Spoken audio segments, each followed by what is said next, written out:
We're live. What could possibly go wrong?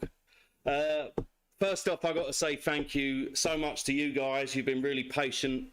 I know this firmware update has been a long time in the works. I think March was the last time we did a firmware update, but of course we had a lot of stuff to work on. And we've been testing it as much as we can. This video is only just going to be sort of a rough overview of a couple of the main features that I think maybe people will stumble upon, not be able to, figure out maybe on their own right off the bat. Of course, the proper video is in the works already from the venerable Alex Ball, and you know that he's going to do a much better job of all of this stuff than I can possibly do. So you've got that to look forward to. I can preface this stream with some great news that many of you already know, that this morning I actually got an email from the shipping company. So our stuff is the next shipment of the S2400s is going to be with us, being delivered to us on Tuesday. So by the end of the week, we'll already be having units shipping out to you. Winding it back about this firmware update, I've got to publicly obviously say huge thank you to Mickey and Vlad. Those guys are the real heroes in this team. Mickey, Vlad, thank you so much. I love you guys.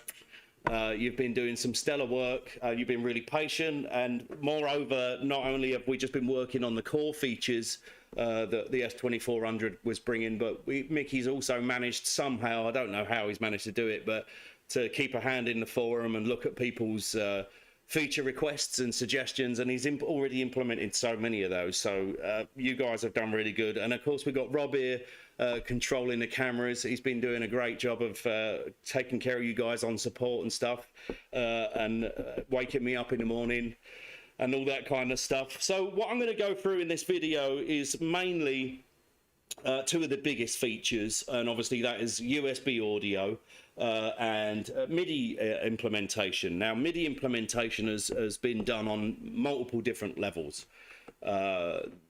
The S2400 can now be a fully fledged Midi sequencer, so we can, record parts in and send parts out to various different hardware. So in this instance, I've got this 28 here. It will also, we've given it much more of a full Midi implementation in terms of the actual machine being able to be controlled by SysX and Midi CC. So, you have got full external control over nearly all of the sampler track parameters and all that kind of stuff. And then on top of that, the S2400 also does really good at sending Midi CCs out to various different equipment. So for instance, you can create controller maps now on the machine, and that's something I want to get into in another video, but controller maps, so that the S2400, you can tell the faders to, for instance, be a filter cutoff control for a synthesizer, and all of this kind of stuff. So you can create control maps, so the S2400 will control plugins. So hopefully you guys will, some of you guys might have, let's say, a Jupiter 6, and you say, hey, I've created a control map for the Jupiter 6. This is what it does, this is what's mapped out, and be able to share that on the forum so that everyone can join in with those things, join in together and, share all that stuff out. After the stream finishes, I'm going to attempt, these things never work out quite right, but we're going to attempt to get some of the staff on a chat, and then sort of field some of your questions that are in the YouTube chat, and we can all sort of discuss those together. So we might have Mickey, Ken, Vlad, Rory, maybe all of the team, if they're awake still, might come in on the chat. Make sure that if you haven't already updated your firmware, obviously a lot of the stuff that I'm going to be going through in this video, you need the new firmware for. That's the whole point of the stream. But also make sure that you re-download the manual, because that's been heavily updated, of course, with all the new features. So to summarize, as I said, we've now got a full USB audio implementation, and that goes beyond just, streaming the separate audio channels out of the S2400 into a DAW. It also means that the S2400 can completely behave as a standalone audio interface for your computer. So you might want to do stuff like, you might just have a YouTube video playing on your computer and you want to rip a sample out of it, or you're watching a movie and you'd be like, that would be really cool to sample real quick. So we can actually record over USB or sample over USB. And also live loops can also sample directly from USB. So that's a pretty awesome thing. But I'm going to delve more into the USB audio side afterwards. And I think what I'll start with now is talking a bit about the MIDI implementation. So MIDI sequencing. How we've implemented this, we've got 3 MIDI interfaces built into the machine. We've got MIDI DIN here on the back. We've got USB host and we've got USB client. So at the moment, what I've got set up here is I've got a MIDI DIN being fed into a JV2080. And in the first part of this demo, what I'm going to do is show you the S2400. I've already pre-recorded some MIDI channels in here. I think I've got 5 or 6 tracks going, and they're all being fed over MIDI into the JV2080. And then coming out of the JV2080, I've just got the mix out. So the mix is going to be rough because all of those sounds are being mixed into a stereo output, which I've got being fed there into the sampler input. And so for the purposes of this demo, what I'm going to do is just have input monitoring turned on so that the MIDI coming out of the S2400 is going to the 2080, the audio's coming back out and coming back into here, and we'll hear it in that respect. So as I said, we've got 3 separate MIDI interfaces. So for instance, you might come out the MIDI DIN and you could have, more than one synth here. You could be having you could have a daisy chain of synths going on. The S2400 can provide record and playback up to 32 tracks. So obviously, you've only got 16 MIDI channels on any device. So you could send 16 out of MIDI DIN, and then you could send a further 8 out of USB host or USB if that's what you want to do.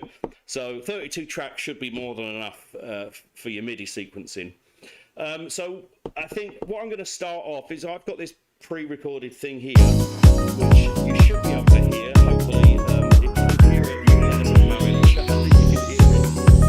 And I'm going to sort of talk about how connecting a MIDI controller works to control the master controller for the S2400. So what I've got going on, I've got a Panorama Nectar here, which is just a MIDI controller on its own.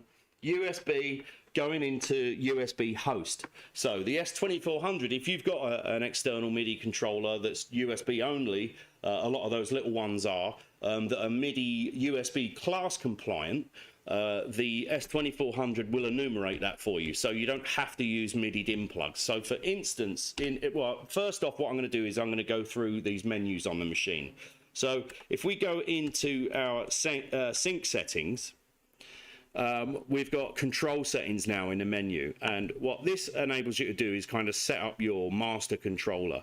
So as you can see here, my control port is set to USB host, which is this MIDI controller here, and you set an overall global channel, which I've currently got set to channel 1, that the S2400 will listen to for incoming note data and control change data.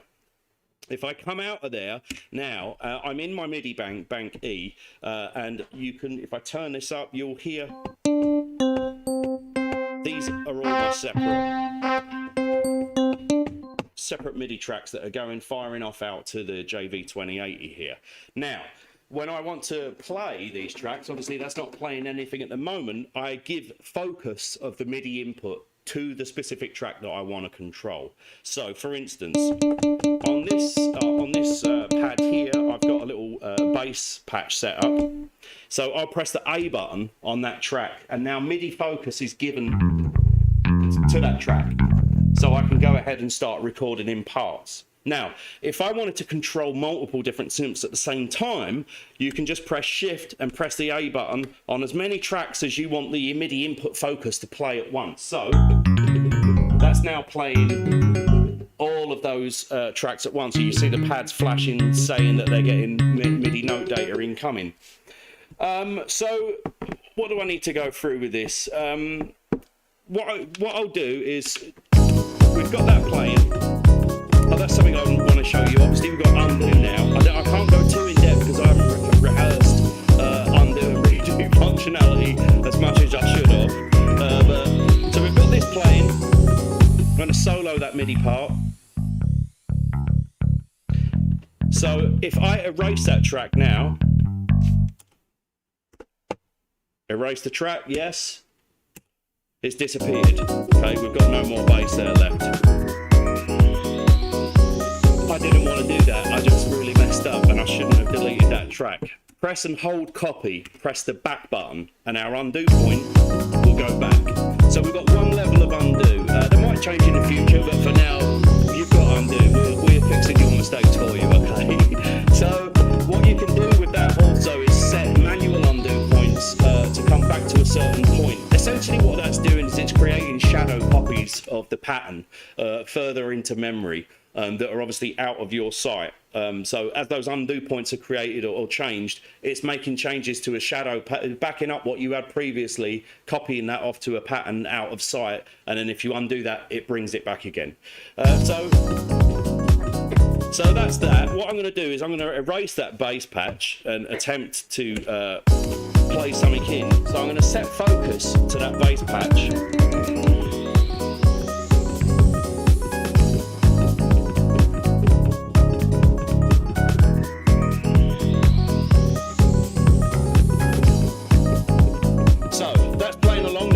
Hit record.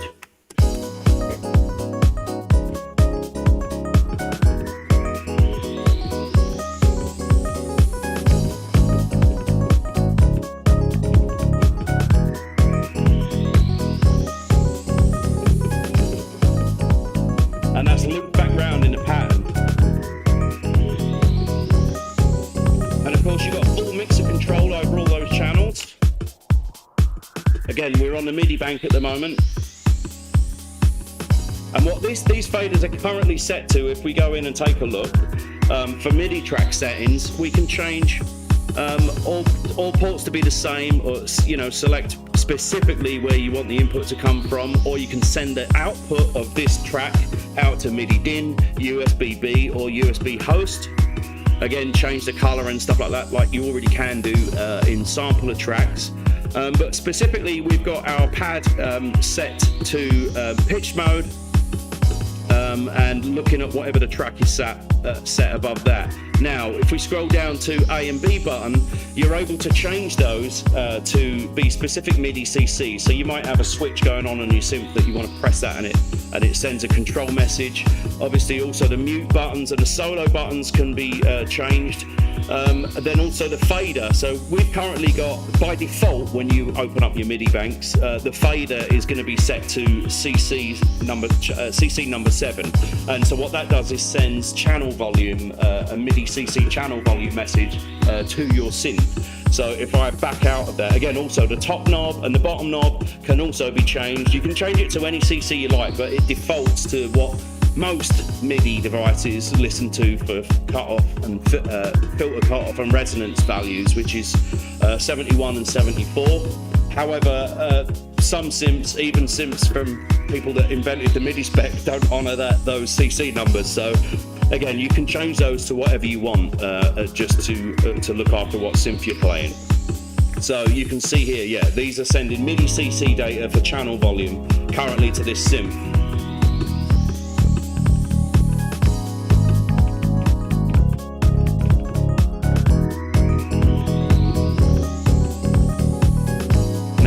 Apologise if any of this starts distorting.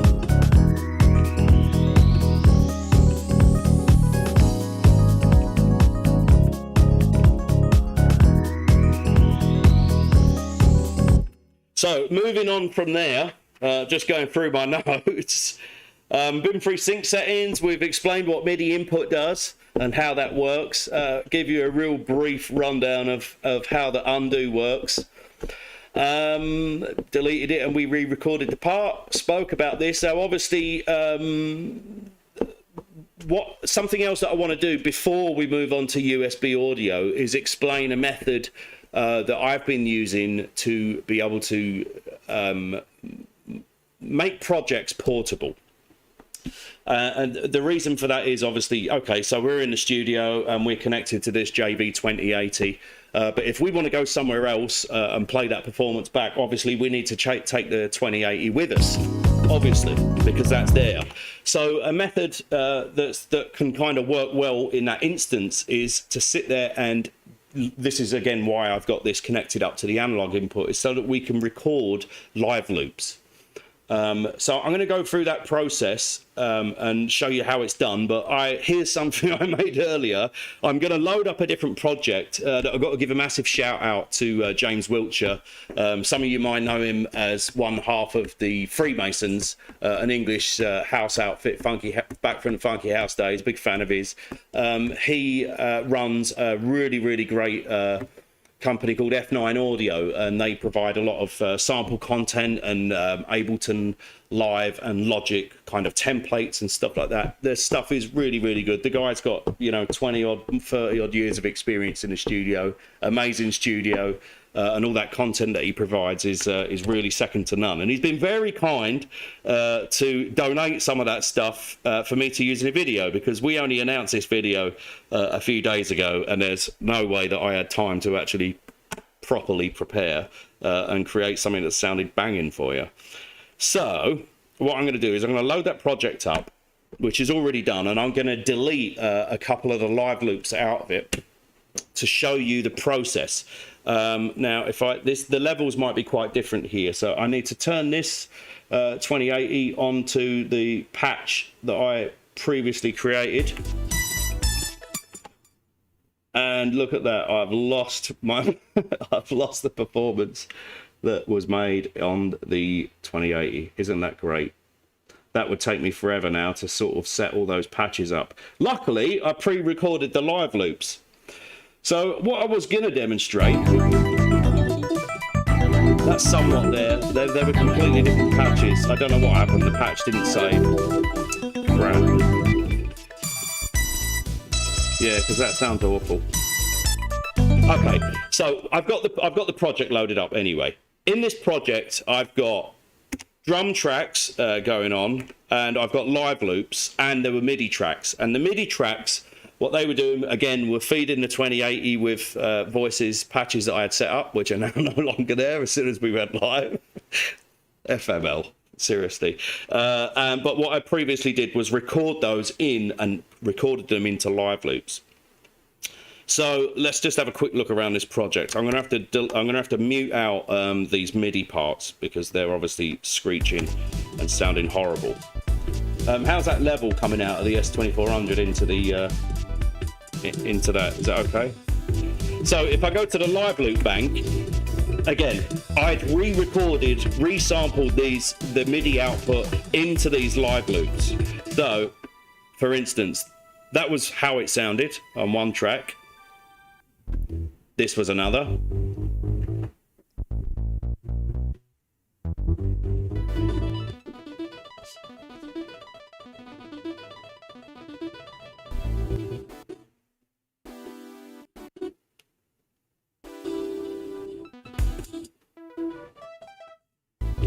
And so my intention was to go through that and separately show you how to make a project truly portable, creating live loops based off the content that you've got coming out of your synth, record those as live loops, and then they're in the machine as samples. So then you can either use that to multi-track out into USB, or of course you can go and perform with those live and not need to take your MIDI equipment with you. Obviously, there's been tons more fixes and features that have been added in the firmware, but as I already said, we're going to leave that down to Alex, and we're going to pick the most important things to talk about. Of course, the onus is on you guys a lot to experiment and go through the user manual and see what's going on with that. I'm going to talk a little bit about the USB audio implementation now, and I think what we'll do after that, because the other half of this was really to try and answer your immediate support questions that you've got, so that we can take the flack off of poor Rob a little bit, because the tickets, let me tell you about the support tickets over the past 24 hours have gone ridiculous. So what we want to try and do is address some of those obvious questions that some of you guys might have. And we'll either do that in the stream or try and do it in the chat. And then obviously, yeah, we'll get the other guys on board and we'll sort of talk about everything that's gone on. Again, massive props to Mickey and Vlad and the whole beta testing team. They've been fantastic to get us to this stage now. The machine is like super rocking. I think everybody, the videos that you guys are uploading onto the socials are amazing. I think yeah, I ain't got a clue what I'm doing. I think the next thing I should talk about is probably a USB. So yeah, hang on. Okay, so let's talk about USB audio. I know this is obviously one of the biggest things in the firmware update, and we're really proud of it. It takes this machine to a new level. What I'm going to do is demonstrate using the S2400 in this instance as the sole audio interface for the laptop. Now, because we just converted these individual MIDI tracks into live loops, those live loops get mixed into channels 1 to 8. So if we've got 8, of course you can have 16 channels going at once because you've got 8 live loops and you've got 8 sampler tracks. But when you've got all of those in use, the individual outputs are getting a mix of the live loop and the sampler track. So to record those 16 individual tracks, we're going to do 2 record passes into the DAW. And so to do that, what I've done here on the S2400 is to mute each of the 8 live loops that I've got going on. So if I go back to just bank A, what we're going to do is do a record pass doing all of these individual sampler tracks. So if we go over to my computer, I'm using Ableton Live, and I'm going to have to put my glasses on for this. I'm using a Windows driver which is free called ACO for All. Now, obviously, we've got a reasonably small test team, so we've been testing across Macs, which is much easier. Mac just picks it up and does a pretty good job. You can even create aggregate audio devices if you want to. But in this case, as far as this laptop is concerned, the only sound card it's got is the S2400. As I said, we've got 10 USB audio channels, output channels from the S2400, and they are comprised of a stereo pair, which is channels 1 and 2, and that mirrors the mix out coming from the S2400. And then the 8 individual outputs from the S2400 are mono channels, and those are 3, 4, 5, 6, 7, 8, 9, and 10. And for our output config in Ableton Live, Ableton, when it plays, is going to spit out a stereo pair, and we can turn input monitor on the S2400, and that will come out the analog outputs. So just to go over that my setup again there, the S2400 is acting as the sole audio interface for my laptop, and when I play on the laptop, I'm going to have input monitor on. And that comes back out this analog mix out, and in this case, obviously, that's connected up to this recording equipment, the video recording equipment at the moment. So what I'm going to do is I'm going to record the drum track in here, and I'm going to set this to external MIDI clock on Ableton, and that just gives us a nice start point when I hit start, because the S2400 is telling Ableton to start. So I can just arm the record thing. I'll just quickly go over what I've got going on here. I've already created 16 audio channels. The 8 audio channels here are all set to those individual outs. So we've got audio track 1 here, which is stereo, and that's the channel 1 and 2 from USB. So that is going to record a mix down of everything. And then all of these separate channels here then are USB audio channels 3 through 10.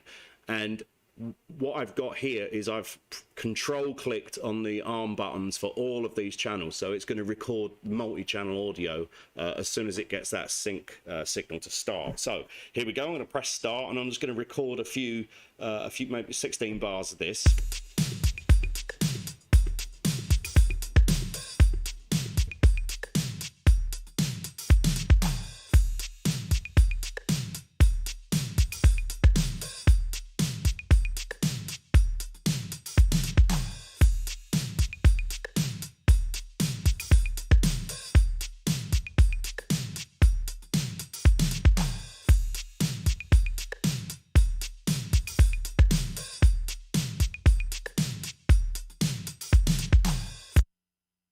Okay, so now I've done that. If we wanted to, I'm going to turn external sync off, and just real quick, I'm going to turn the input monitor on. We wouldn't want that on while we're recording, because we'll start getting looped. So USB audio input monitor is on there. I've turned external sync off on Ableton, and what I can do is now play this. I'm just going to mute the stereo pair because we'd probably get phasing issues. Press play on that. Now this is not the S2400 playing at this point. You can see that the green play button isn't on. So this is the mix down coming out of Windows over USB into the S2400, and that's then going out the analog outputs. So back to Windows, I'm going to just stop this. Now excuse my fumbled approach to Ableton, but I am a Cubase guy, so I'm really new to Ableton. So I'm really slow in it. Move this down to out of my way. There, is that right? No. There we go. Oh, I just need to drag them.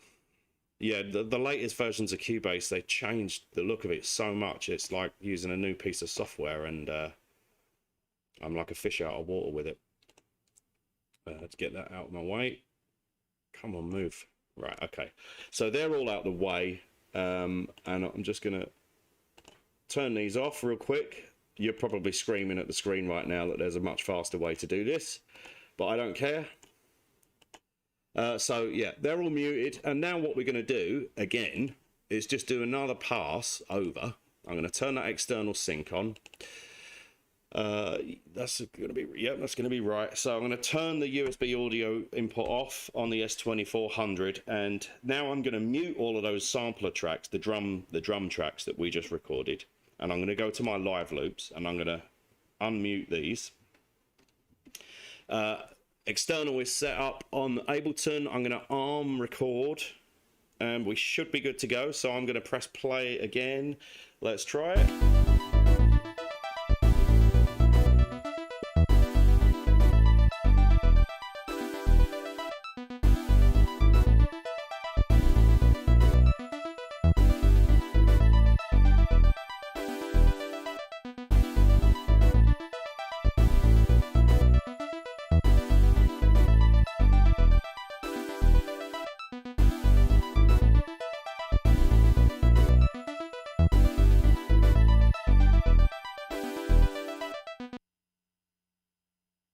Okay, so now we've got 16 individual stems into Ableton. I'm going to turn these record monitors off, record enables off, and then on the S2400, what I'm going to do is turn on the USB input monitor again, just so that I can preview this out to show you guys what's going on.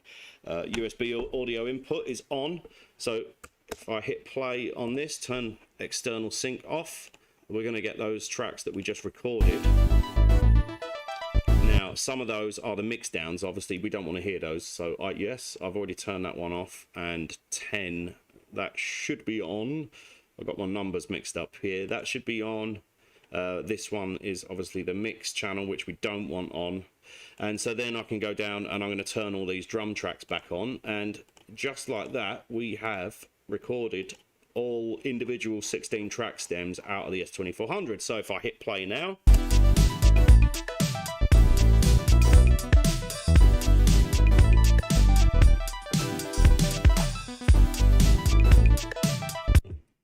so that's that sort of out of the way. What I might do if people need us to do it is to sort of go over how this audio setup works inside other doors, because they're all a little bit different in the way that they're set up, obviously. So I think I moved these slightly forward from the rest of those tracks that I recorded, but that doesn't matter. You saw how that works.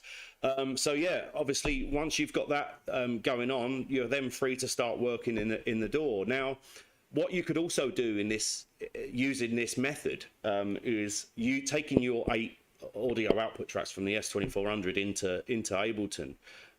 We'll, in an upcoming firmware update, what we'll be able to do is have this playing, but also only be listening to the USB monitor mix. So in circumstances like that, what you'll be able to do is take those individual tracks inside Ableton and apply, insert effects or whatever you want to do, and then fire that back to the S2400 if you're using it as the sole device. or you could also be using an aggregate device, you know, mixing inside Ableton or other DAW software, you know, getting your reverb sends and compressors and everything on your individual channels, and either spit it back there or spit it back to the rest of your rig. I think that kind of covers what we needed to talk about on terms of USB audio. Obviously, there's a lot more to discover with that. You got to read the manual. We're always there to support that stuff on the forum, and obviously the venerable Alex Ball is going to be going much further into depth with stuff, much better than I can. But obviously that's going to take him some time. So I think that wraps up the USB audio, and let's move on. So what we'll do now is we'll try and field some questions on the interwebs. I need to turn USB audio input back on. Can someone talk in the group chat? Can I hear anyone? Yo, there's Ken. Hey. Testing. Is that coming through on the OBS when someone talks other than me? Anyone? Check. Yeah, okay. We're online. I hear you fine. Coming through the Slack stream or whatever it is. Awesome. Well, I have to put the headphones on because, as we discovered earlier, my desktop mic here if you need me to put headphones on, I can as well. I don't know if we're getting feedback. I doubt it. You've definitely got the best sounding mic out of us all, Ken. Well.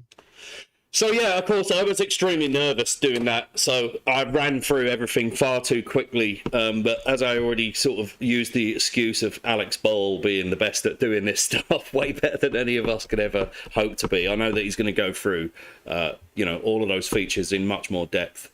But, you know, as I said on the stream, the main impetus of that was to, you know, everyone's just updated their firmware, and there's going to be a few guys that are probably, you know, sort of stuck on what they're doing and how to get stuff going on. I think it would be worthwhile us doing a couple more videos showing, you know, USB audio setup in different DAWs, not just on Windows. It's super simple on Mac, but Windows can be a little bit more convoluted. But what I need to do is open up a window so that I can see the YouTube chat, and I don't know. I guess if people want to ask us some questions, I'm going to go off at the pub and let Mickey and Vlad deal with it. Well, real quick. So is our voice on the YouTube yet or no? Is what on the YouTube? Are we live on YouTube right now? Yeah, we are. Yeah, we're live. Say it across the web so that people know. I'm very sorry. Yeah, we're live. Your voice maybe level want to come down just a hair because people are saying that it's very hot. Mine. Can you turn desktop? It's really hard to monitor this stuff in live streams. Desktop down just a touch. Giving you that heads up. Yeah, it's difficult stuff. I don't know how people do it, man. Especially the ones that are like super high quality live streams. You know, unless you spend an absurd amount of money, it's really hard to get proper monitor. Like the audio side of the things is absurdly difficult to sort for live stream. So, and even when you spend a lot of money, you're still limited to like really low bit. Still limited to your own talent.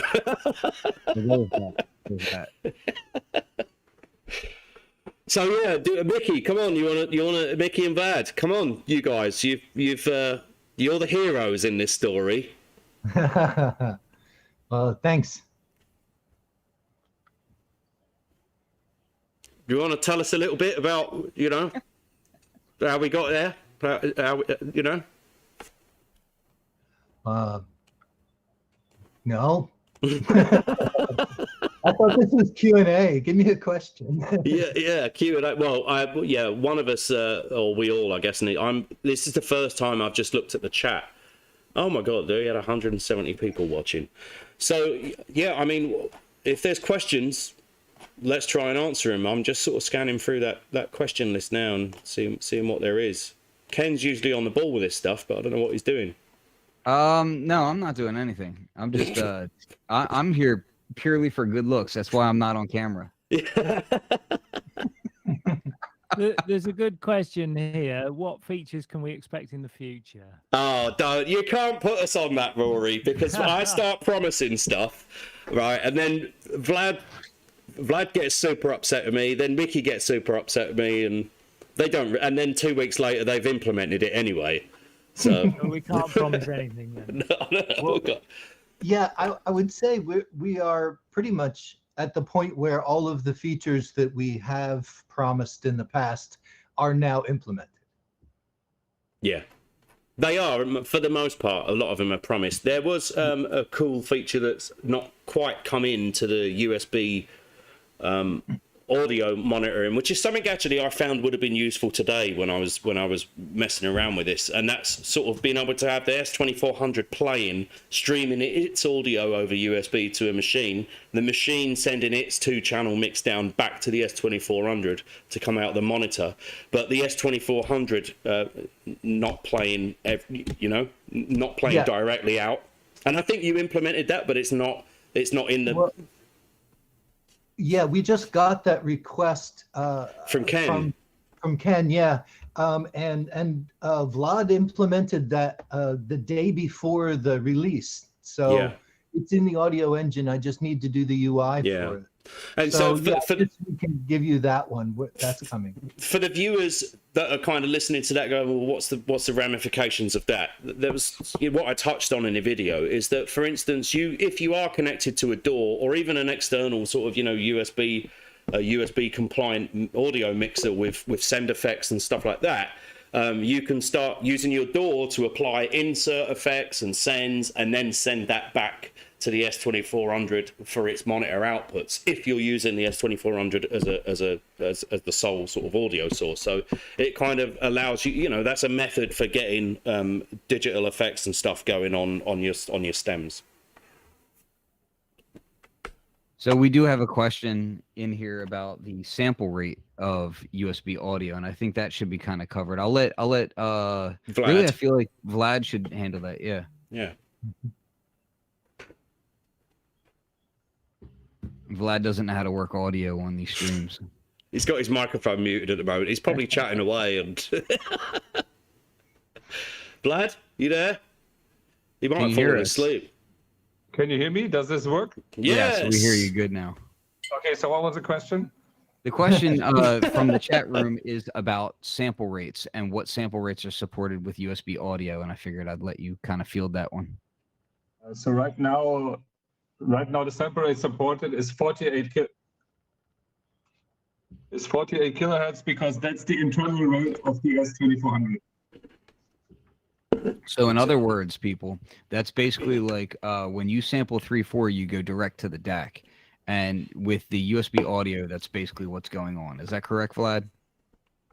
Okay, so basically the whole engine internally runs at 48, and this is the rate that we support over USB.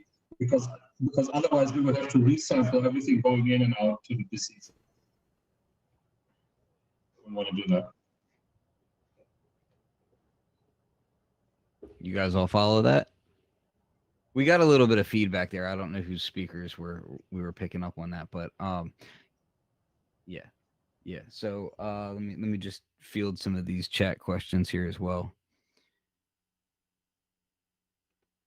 Great. Some people are asking about getting separate sounds on each channel, and I just want to say when you do that, you want to look at your alternate channels as well. Yeah. Just make sure that you have everything set accordingly, because otherwise you will be having, channels that cross over. You can have multiple sounds on. You can kind of have basically mini like sub mixes.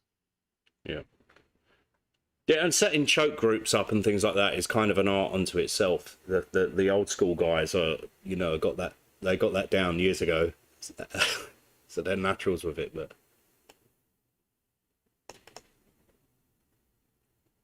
I'm just kind of reading through here real quick. Yeah, I'm just seeing sort of, the things for AC for all. Obviously, USB audio and the quality of those streams coming out was kind of difficult because our test team is obviously quite small, as I said in the video, and what we can't account for is, the thousands of different configurations of people's computers. There might be someone that's having difficulty with their audio coming over USB, but they've got a million apps open and all sorts of crap. So ACO for all seems to be, by and large, it seems to behave really well. I mean, all of that demo was done in that. But if we need to, we've got options with having ACO drivers written for us. How different they are under the hood, I'm not sure. Maybe Vlad would be able to speak more on that. But it seems to work really well. And obviously the MacOS, I've got a Mac. I think you've got a Mac. Corinne's got a Mac. Rory's got a Mac. It seems to be reasonably foolproof setting up with a Mac. It just kind of works. I hate to say that because I hate Apple. Well, one thing we're getting on here is people asking about things like latency and you know, asking about zooming in on the kick. Obviously, this is a live stream, so that's not going to happen. But I will say this: one, it's going to vastly depend on the type of rig that you're running. Yeah. I was able to do some testing on an M1 iPad Pro, and I was down to 64 samples on that. Yeah. With no issue at all.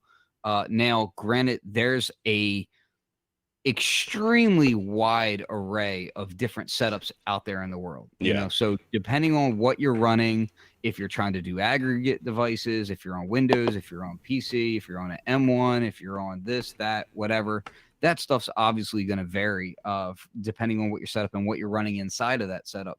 But I can tell you, just from a raw hardware perspective, when I was working with the iPad Pro, I was able to get down to 64 samples without any problem at all. Which was really interesting to me. The other thing I'll say to that same point, because they bring up like landing the kick on the one and that sort of thing. And yes, you can tie your MIDI controls to transport controls as well. So that's useful for that sort of thing as well.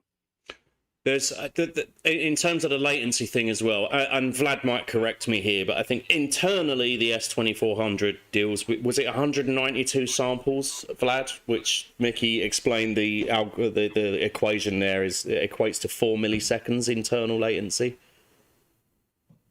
Yeah, the internal latency is basically USB in is around 90 samples and USB out is around 96 samples. Yeah. Because we have like an internal latency for the audio engine itself, because it has to feed the DAC, it has to sample from the DAC. So there's some latency in there. Plus then it has to send the data to USB, which could run, even though it's both 48 kilohertz, the USB 48 kilohertz is determined by the PC, and our own 40 kilohertz is a separate crystal. Yeah. So there is kind of a bit of there has to be some synchronization between the two. Yep. So we need some kind of slight buffering inside between the audio side and the USB side. Mm-hmm. So overall, the round trip latency, USB out to in, but I mean, this is just the latency from the cable inside the device, and on top of that, there is whatever your OS has. Yeah. I mean, from what we've been testing with there, it seems, you know, more than usable. Especially if you're not trying to. Often I find that latency only really ever gets in the way if I'm in a situation where I'm playing keys or hitting drum pads, and so that latency starts adding up, and it's, you know, hearing that delay between what you just pressed and when you hear it, that's the thing that can put you off if you're playing live. But if you're in a mixed down situation or more of a production situation, you know, you're adding effects on different audio channels and stuff like that, it doesn't really, you know, you can increase that buffer size, increase the latency by a few milliseconds. It doesn't really get in the way, you know. I've got people asking if you could use multiple S2400s, basically as an aggregate device. I don't see any reason why not. It's class compliant. I see absolutely no reason why you shouldn't buy 16 units and daisy chain them all together. Yeah, specifically for audio interface purposes. Yeah. Just go ahead and do that. Yeah, just do it and let us know. Is the possible feature of using an S2400 as a DJ mixer still in the works? I feel like that's actually a valid question, just because early on we had comments and whatnot about the turntable inputs on there. So that was an idea that I had right from the outset, and that was my impetus for having two separate phono inputs. It's not something that's been It's not something that's been anywhere near implemented yet. We haven't even had a team discussion about it. But my initial sort of vision for that was that that it would be great if you could use those two separate phono inputs to listen to timecode vinyl. These were my initial ideas, of course, to timecode vinyl and be able to, you know, control pitch of a playback of a waveform that was playing back using control vinyl. Possibly, as that question sort of was more directly answering, you know, getting two vinyl decks on the go. Of course, we've got no crossfader, but we have got faders, especially those people in the house scene. We don't really use a crossfader anyway. But that was the idea. Of course, you know, we've had a lot of other stuff on our plate that we're trying to deal with here. So there is a hierarchy involved in the things that we want to implement.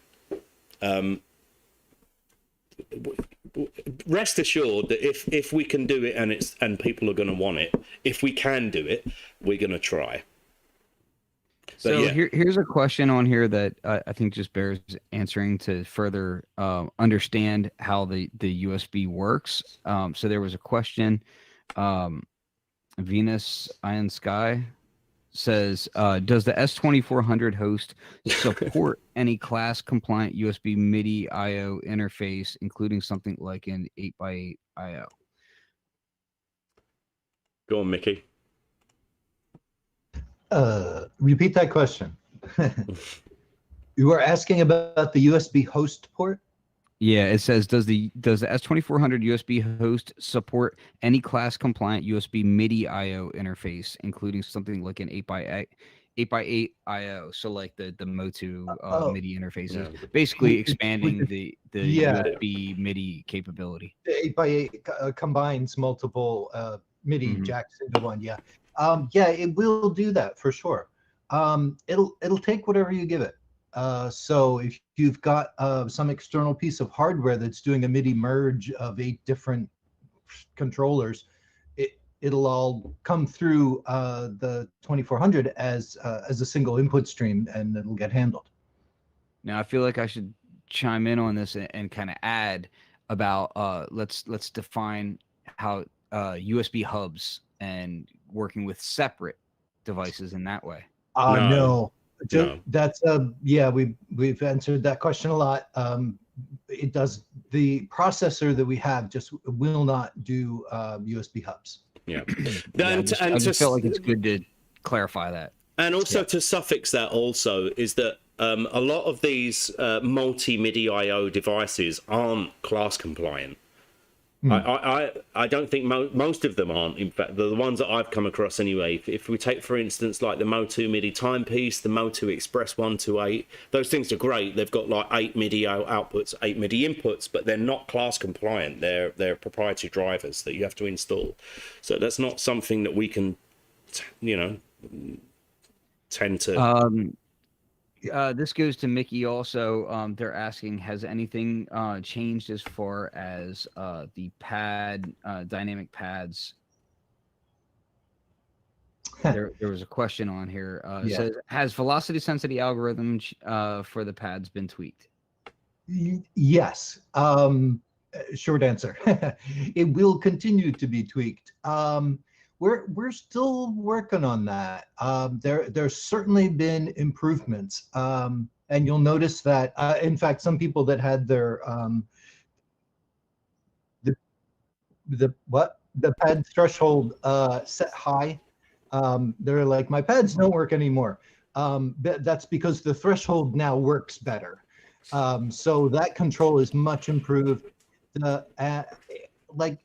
We also added a new parameter for the output, so that like once it meets the threshold, what the minimum output is, and that used to be hard coded at a relatively low number that you can now change.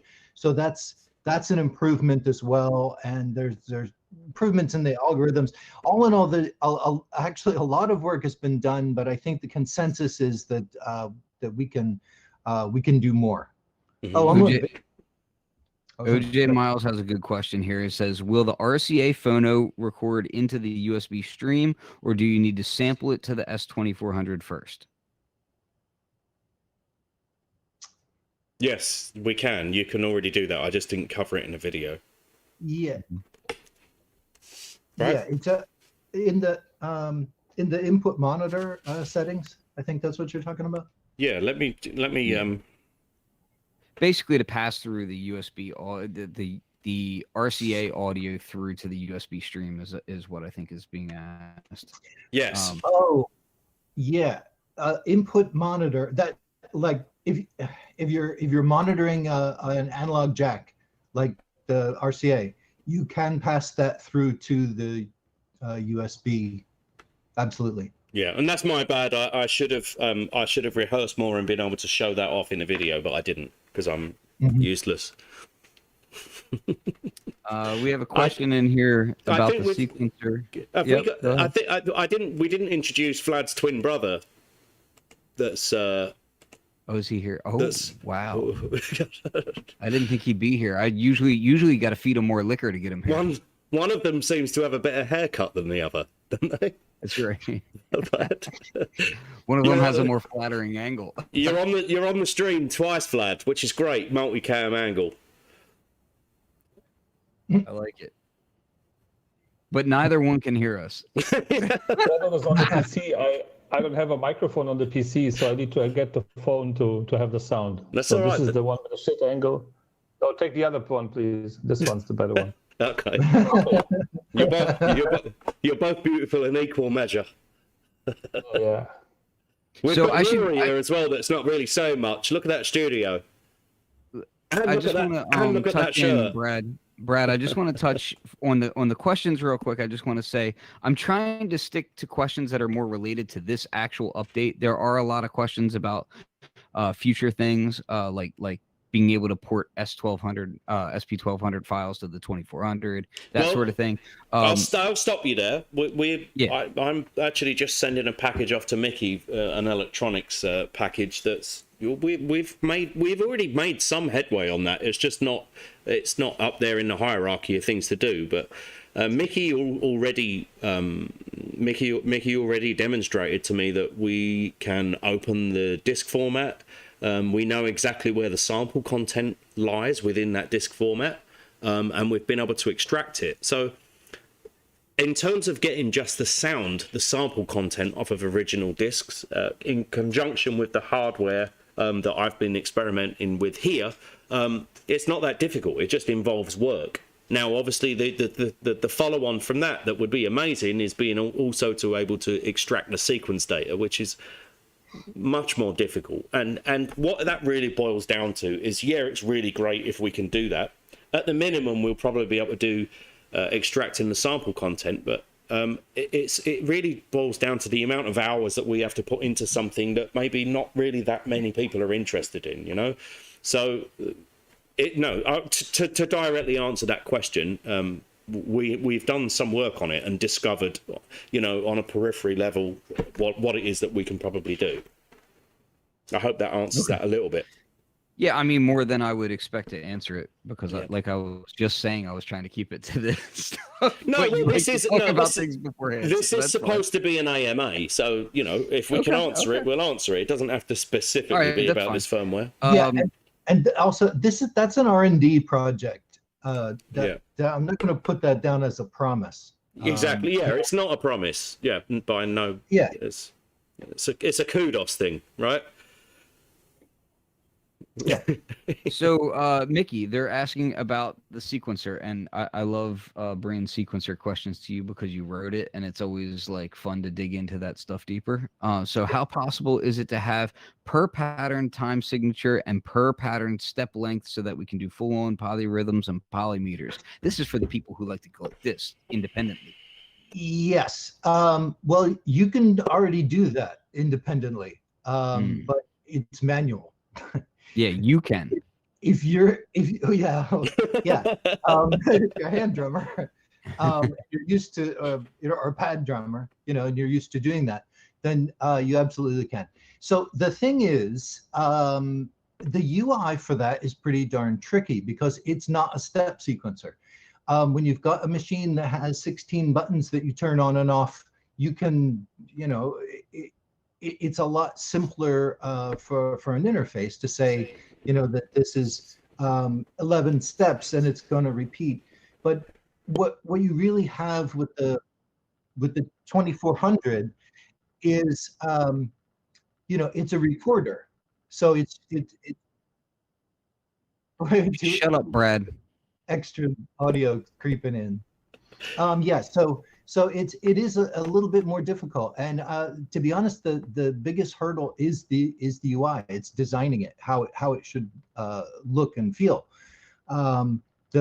The sequence data is just a stream of events. So we can insert events into that big chunk of memory wherever we want. So that's the long answer. The short answer is, yeah, that's cool, but it's going to take some serious design to decide how that will work. All right, so reading some of these more. When sampling or monitoring, there are options for left-only, left-right mixed, or stereo. Is there a reason right-only isn't available? I'll let Vlad answer. Go on, Vlad. No, but you can just switch the cables, right?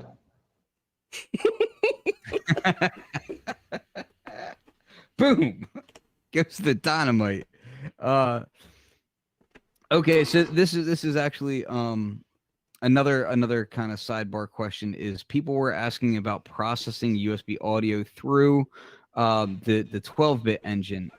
Vlad, can you kind of clarify to people how that works and why why you would need to resample to do that sort of procedure?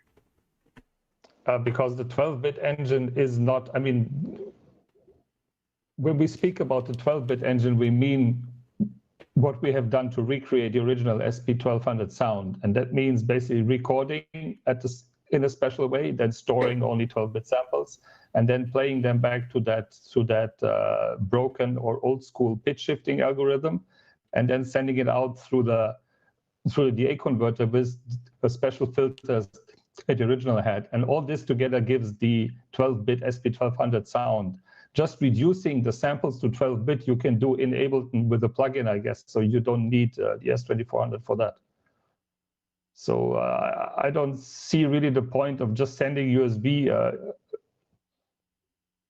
audio from the PC to the S2400 to just reduce to 12-bit and send it back. That's kind of a waste of resources and something that you can do much more easily in the DAW plugin, because what you would really want is also the resampler, this basically broken resampler that gives all these nice artifacts, but this you cannot do live over USB unless you add much more processing power, because so I don't really see the point in doing that. Yeah, basically what you're saying is that you would essentially be turning it into just an effect, and that's like an effect VST, and you can just use an effect VST if you were going to do that. So if you just want 12 bits, you can just use any bit crusher.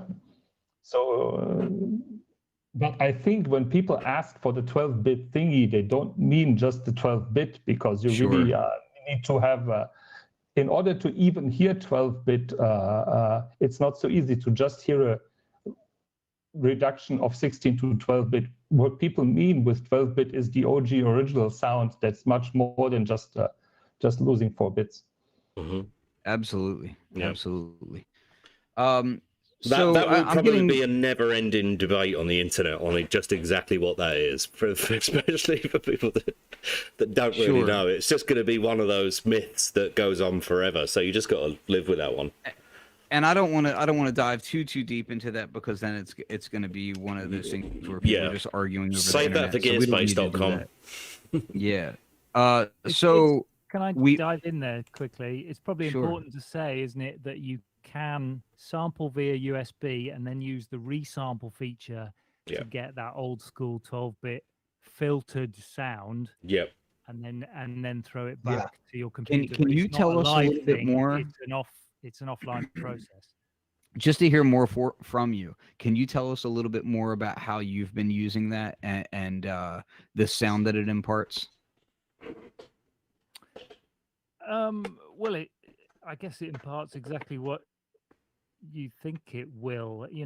I think what's lovely about having USB is being able to sample YouTube videos or whatever's digital on your computer, and then being able to mess about with it in the S2400, chop it up, throw it through the famous anti-aliasing filters and make it 12-bit, and then record it back into your DAW. I think that's the bit that people are interested in. And although you can't do it live, you can do it like as an offline process. I'm gonna sound a little bit like a jerk here, but I gotta ask: this isn't the first update that we've done public that's had the resample, is it? No. Okay, I just wanted to be sure because, like, you know. Okay. Yeah, but what you've got to remember, Ken, is that a lot of the people in the chat haven't got their units yet. So so one of the things I wanted to touch on that is some of the tricks and tips of that resample, which is super, super useful, is what Rozer was just saying, is that, you can send it back through the filters, right? Like, it's not just, like Vlad was saying, it's not just an effect plugin where you're just completely digitally reprocessing. You're actually resampling. Like, it's actually going through that whole input process and everything, which is really fantastic. And then you have complete control over the pitch of that. So you can set it to exact 45 RPM, or you have freedom. I tend to set my own amount on there. So I tend to set about six or sometimes even higher. But then on top of that, what I do is I'll resample it once pitched up, drop it down, and then I'll mess with it. Like, I'll resample it without changing the pitch over and over again, just to dirty it up and kind of like just keep running it through itself over and over again, because it makes it sound weird and have its own, like, kind of broken old school vibe to it. And the more times you do that, you're kind of increasing noise floor. You're kind of making it just more crunchy and aliasing.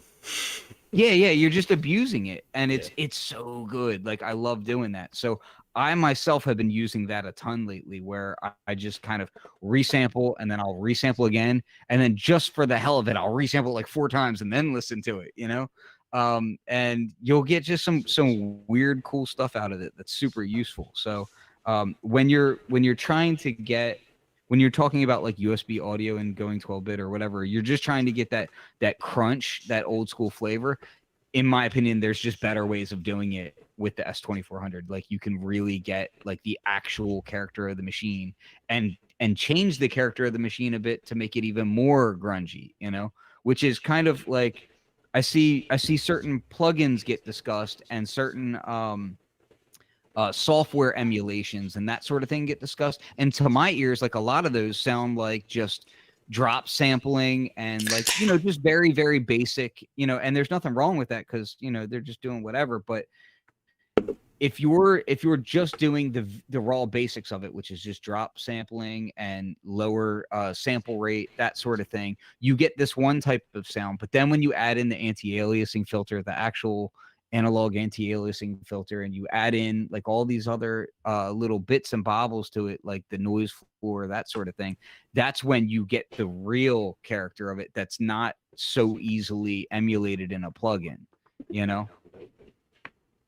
I hope that kind of clarifies that a little bit, and I'm not just going on a rant. I wasn't even listening, to be honest, mate. Sorry. Yeah, you never do. Kenny Dimech in the YouTube chat, not sure if this was asked, is there the abilities to export the audio as a file into the DAW as opposed to recording it live, either mixed or individual tracks? Vlad's already been working on a feature that didn't make it into this firmware update, which we codenamed bounce pattern to track or bounce pattern to file. So hopefully in the not too distant future, we will have that feature, which will, literally take the output of a pattern and bounce that into a WAV. That's not necessarily going to be, and it's not likely to be multi-track, but that would be easily overcome, obviously, by using your mutes and solos and then bouncing the pattern to a file. So I hope that answers that question. Someone was asking about swing per track. Mickey, can you talk about that? That already exists. Yeah, sorry. Yeah, that we've had that since the first release. You can set the swing. There are improvements to swing in this update, though. So I'll take the opportunity to talk about some of the improvements. You have a swing, sort of a global swing, and in this new release, it is per pattern. So it remembers the swing setting for each pattern, and before it was like a per project. So, but in addition to that, you can have swing different on every track. That includes the MIDI tracks and the sampler tracks. So you can have like no swing and just swing your hi-hats or whatever you like, any combination. We also, another couple of improvements in this version is that the repeat function now obeys the swing, either the global or per track swing setting. And also another thing that when recording, it would did my video freeze? I can't. No. Okay. Which is unusual. I know, doesn't it usually? By now. So when you're recording, and you hear the sounds play, they're properly swung. And that was not the case before. In fact, before it worked exactly like the 1200. And they're, people are like, no, the 1200 did that. And I'm like, no, read the manual. It says in there, turn swing off, because you won't hear it when it's swung. You'll hear it as if it wasn't. So anyway, all of that has been improved in this version, and you get true swing for when playing, recording on repeat, separate swing per pattern, per track, swing events in the songs. It's all over the place. Yeah. Je suis Harley asked a question there. Can we record the audio of playing MIDI sequences? That was actually what went wrong for me in the live stream. I had two performances set up on the JV2080, one for that initial sort of soulful track that played, and the other one was playing the MIDI parts of the F9 demo that I talked about. Yes, you can, and what I wanted to show in that video is that you can, to get around that recording audio from MIDI, is what you do is you have your MIDI tone source connected to the analog inputs of the S2400. You have the S2400 playing back the MIDI parts, and then what you do is you can live loop, while the pattern's playing, you can live loop record your tone source into a live loop pattern. And then it's there, and so from there you can either convert that to a sampler track, or you can leave it as is. So you can the project is then totally portable. So you can take your S2400, leave your MIDI tone source at home, and off you go. There is Mickey. He's turned into that alpaca again. I love it. Yeah, I like it when Mickey freezes. I love it when Mickey freezes too. Those shades, though. Come on. It makes it so much easier to win arguments with him too. Well, the audio still works. Yeah, no, you're back again.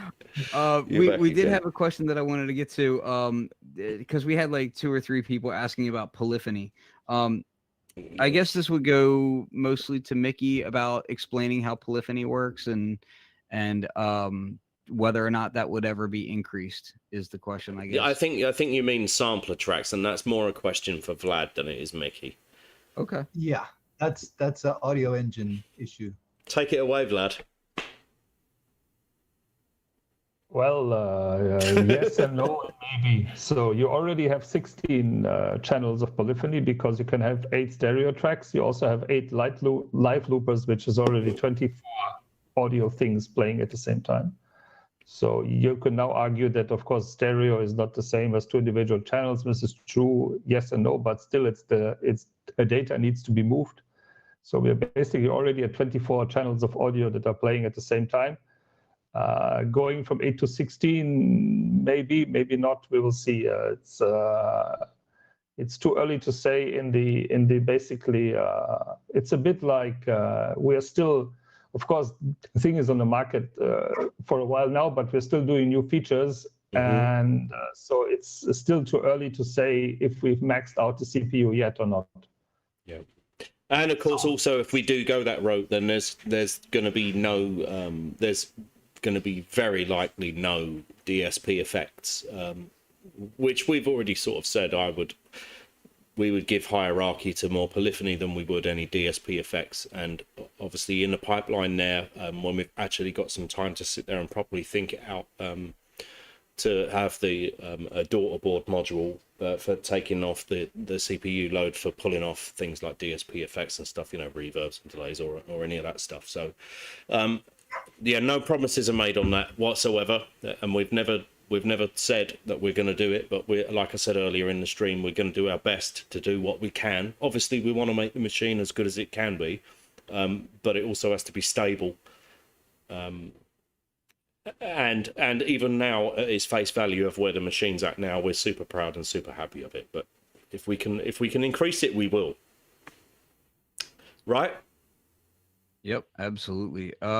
Just going through, looking through some of the stuff. They were asking if you can live loop. Oh, there's Shroopy live. There she is. Well, everybody's looking at your dog, Ken. Oh, Sherry's here. She's rolling around on the floor. I didn't realize she was in camera shot. Yeah, and we also just recently got a new border collie puppy. Oh no, she's upstairs. Beautiful as well. And that is Pepper the Rescue. So for all you comic book nerds. Well, also we've been on here for like an hour and 15 minutes now, and I'm starving. So should we take like two more questions? Yeah, pick a good one, Ken. I'm not gonna go for stuff that was already answered in the feed. I see a lot of questions that were already answered, and they just need to go back and watch the stream. So I'm just looking through. I'll field one there. We've got Skyline Systems with his question. How's the overall performance of the S2400 been in terms of being the central MIDI sequencer in large hardware setups? To be brutally honest with you, and the guys have probably been frustrated with me a little bit in the past because I've done nothing but talk to them about MIDI sequencing. It's like, yeah, this is great, but I want MIDI sequencing because I, obviously use loads of, external MIDI hardware. So that's always been a real big thing to me.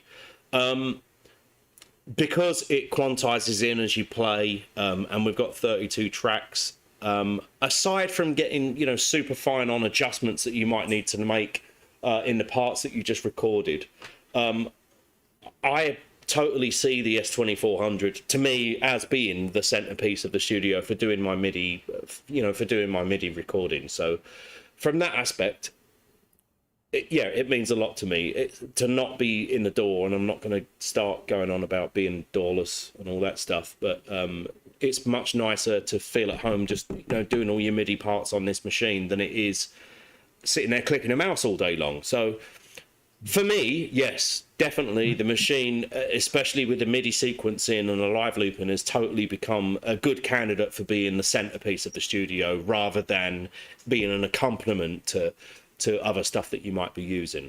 Of course, we're never going to be the best MIDI sequencer on the planet. We're real close, but there's some other hardware out there that's super amazing. But we're not trying to be just a one-trick pony. We're trying to do a lot of stuff. So you're talking about that Casio thing that looks like a Star Wars ship? Okay, now you're insulting Mickey, Ken. So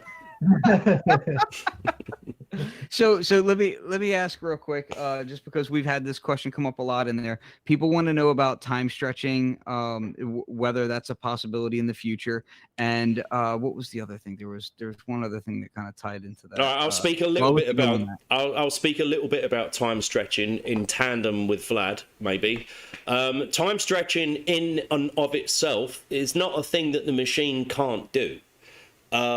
What we are not going to be doing is, live time stretching of tracks as that's not going to be something you can turn on a per track basis and say, yeah, time stretch this live, because it's an embedded processor. At the end of the day, it's not a quad core or an i7. It can't do all of that stuff, and it's never going to be able to do all of that stuff. What we probably can do is do offline time stretch. So, let's say, for instance, you're working on a project that's 125 BPM, and you've got this sample loop that's 120 BPM, and you really want it to work. You don't want to slice it up. We'll be able to do an offline process. When I say offline process, that's much the same sort of function as, we use the resample process, resample 33 like 45. That will be a process like that. So it'll be like, hey, here's my audio file, or here's this channel. Can you time stretch that, please, from this to this? And that's how that's going to work. That's something that I'm not trying to put Vlad into a corner too much here, and I hope I'm not. It's something that we can do. We haven't started work on it yet, but it's not something that we're like, yeah, we can't do that. Right, Vlad? Yeah, exactly. So it's on the timeline, and time will tell when it will come, but it's planned to come. So exactly. But again, don't sue me. Legal disclaimer. That is actually something that I wanted to ask about. So you had mentioned in the forum something about ChordBot development going on. It's continuing. Yeah, exactly. So obviously, as I said in a post, I didn't get to my question. Oh, well, okay. So my question is I saw that, there's going to be some ongoing ChordBot development that was on the forum. My question is there any chance of some of that trickling into the S2400 as well? Not likely, no. Why would we compete with our own products? Don't ask me, man. People are asking it in the group. No, but I did want to speak to ChordBot a little bit. Obviously, I made a statement on the forum, and there's a few people have piped up, and they're absolutely within their rights to to feel like they've been a little bit abandoned by ChordBot. At the end of the day, I can say whatever I want to say about that, and people only are able to take me at face value on what I say. But what I said in the forum post the other day was the truth. We had a hit and miss with a couple of developers. Obviously, jumping onto a project that you weren't there at the genesis of is obviously very difficult for any software developer. We had a couple of false starts with a couple of developers. And in the end, I said, like, Mickey, you're the man. You're going to have to come on this project. But he can't.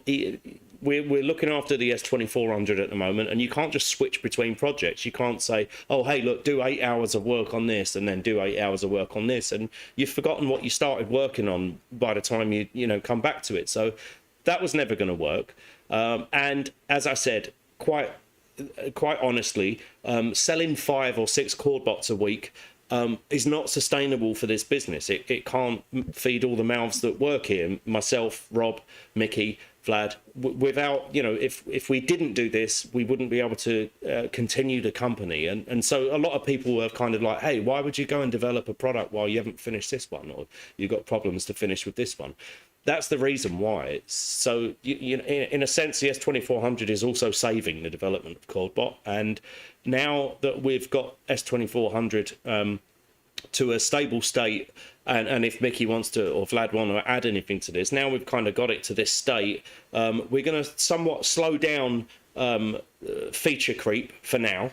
Only for now. Obviously, immediate bugs after this new firmware update that's come out are going to be looked at.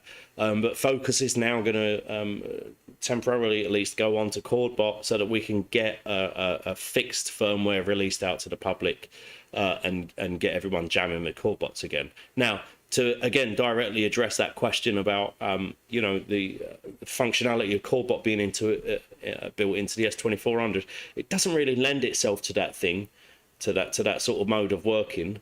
But also, the S2400 is Midi host class compliant, so you can plug your ChordBot directly into the host port and use it like that and play chords directly into the S2400, controlling your JV2080 that you might not have saved performance patches on before you did a live video. I just want to say on my side of things, what I would say is that what I look forward to, just on a personal thing that I can put it out there and put pressure on everyone, is as that's going on, like you had mentioned before about possibly thinking about how the daughter cards get used and all that. That actually personally excites me. Yeah, me too. So I look into seeing that, and hopefully that stuff gets that information can get disseminated to third parties and that sort of thing, and you could see something like that. The daughter like card is on that. The daughter card thing is far too much in its infancy. I mean, we're still throwing around data sheets of chips and stuff at each other about, you know, oh, maybe we could use this, maybe we could use that. So, but rest assured, you know my style of getting excited about stuff and letting the whole world know about it as soon as we've fixed on an idea, and we will do. And that's in the plan. It's just, I'm keeping stum about it now. Yeah, but it's been great, and I'll just say thanks to everybody on here, because I know we're getting towards the end here. But the update's been really impressive. I mean, we've got can we of work. I think there's like 160 people watching the stream right now, so if we could all collectively just go to Mickey and Vlad. Congratulations, guys. You've really pulled it off. So proud of you, and thanks for putting up with my shit and Ken's shit. Mostly Ken's shit. Well, you know. And again, thanks to everyone that supported Isla Instruments and buying an S2400. Thank you also to the people that are still waiting. As I said this morning, the boat is in Miami, which I thought it was coming to New York. But anyway, I got the email that it's cleared customs, and we are going to be having a hard day on Tuesday unloading a truck full of S2400s. So hopefully by the end of next week, you'll be getting tracking emails. Woohoo! So yeah, I would just say also thank you to the other members of the beta test group that have really kind of stepped up, because I've been kind of busy with other things too. No, and they've really stepped up. Rory, this man here, and also we've got Corinne, we got Ben, we got Craig, all of you guys. The whole beta tester team, there's quite a few of you. We don't always, some people are more chatty than others, but then you think, but then all of a sudden that someone will pipe up on the forum and you're like, oh, I didn't know you were even downloading the updates, but they are. But everyone there's been really sort of pulling their weight, and it's because of all the beta tester team, everyone on the beta tester team, that this firmware has been released with, I mean, I don't know. How many bug reports we had? 3? 2? 2? That's pretty... this is testament to Mickey and Vlad. It's just that we've released a firmware update, and of course, there's going to be some bugs here and there that we didn't track, but those guys make the beta tester team's job pretty easy. Right? Rory? Luckily, Mickey doesn't yell at me too much when I don't post the bug report, but just contact him directly. Just phone him. I like to annoy the hell out of him. Just phone him up at 3 a.m. like, oh mate, I just found this. Oh no, Brad's sorry. Always like, leave him alone. My bad. It wasn't plugged in. Yes, Brad, I'll leave Mickey alone. No, I won't. No. Yeah, then he direct messages me. That's right. I know, right? Yeah. Brad told me not to bother you, but that's right. All right. Okay, listen, let's bring an end to this stream. It's been emotional. Peace. Love you guys. I'm gonna bounce out of here, okay? Vlad, Mickey, Ken, Rory, love you guys. Cheers, everyone. All right. We're still here. Everyone else is out. Oh, they've gone.